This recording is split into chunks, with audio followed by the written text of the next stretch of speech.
You said to me before that he's not that food motivated, but he likes his toys, right? And so what's happened is, in the past, if you went to do food stuff with him at any point in time, he didn't like food, and so then and then you'd play. Then you played with him. Instead of making him do food stuff, you played with him. And so now he says, if I'm not in the mood for food, she's going to play with me. And now he's getting frustrated because you're not playing with him, and he's trying to turn you into a toy. So he just has to learn, hey, it's on my terms. When we're doing food stuff, we're doing food stuff. And you don't get a toy. We'll have separate. It's okay. Dogs can't eat for a week. They'll be fine. Promise. Like, promise. He's fine. He's not skinny, right, at all, right? Fine. And so we're going to work with food. Here's the difference. We're not training your dog.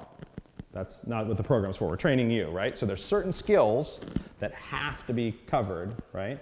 And so we'll do things where there'll be points where you're at a dog and we're going to give you another dog to practice with. We're going to say, all right, take this dog and do it because your dog's not in the right headspace to do it right now, so that you can get the practice you need while you're here. But he will also learn that there's times when you're working with food, and he's got to work with food. He won't work for food in the end. When we're finished, that is going to be a toy dog. That'll be a dog that you train and reward with a toy when he's finished. But we have to get the dog to work for food enough to show them certain skills. It's very difficult to do certain very refined behaviors that we're going to cover in class for a dog with a toy. They're really hard, right? It's not impossible, but extremely difficult to do a lot of the precise work, right? So we will make him work for food up to the point where we get the behaviors installed, and then we'll switch all those things to a toy at some point. But he has to learn them first. He's too young to be fluent enough. Like, I'm positive there will be mechanical problems in how he does his positions, like how he lays down. It will not be probably the way that we're going to teach dogs to lay down, right? There's a very specific way in which we're teaching him. So we need enough food drive to get him to do that, right? And so we'll get it. Like, he's not abnormal. I've seen hundreds of dogs like him. And he's like, no, I want to play. I don't want that. And we say, I know you want to play, but sorry, this is what we're doing right now. And eventually he caves and goes, okay, I'll do that, right? Then, separately, we'll play with him. The other thing about play, and we're going to talk about play on Friday, right? The other thing about play is that I need certain things installed in my play before I can actually use it in obedience, right?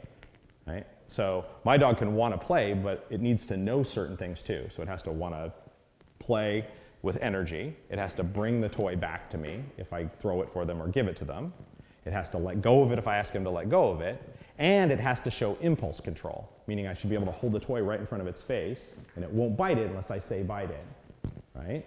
And so that takes some time. If I start with a puppy and I start trying to do all that too soon, then I kill their play drive. So there's a period of time, and even if I start with a puppy that's a very good puppy that really likes to play, I usually don't have all that stuff established until they're somewhere between 8 months and a year old, right? And that's with a very good puppy and someone that knows what they're doing in terms of the play.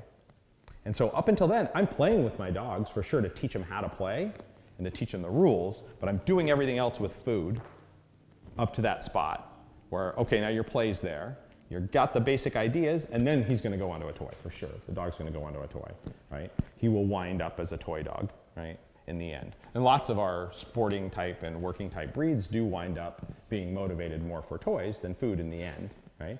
And occasionally you get them that are like this, but this is manipulatable. He'll be all right. He'll take food, we'll find the right spot, we'll get him to that place, enough to show him what's expected, and then we'll switch him over.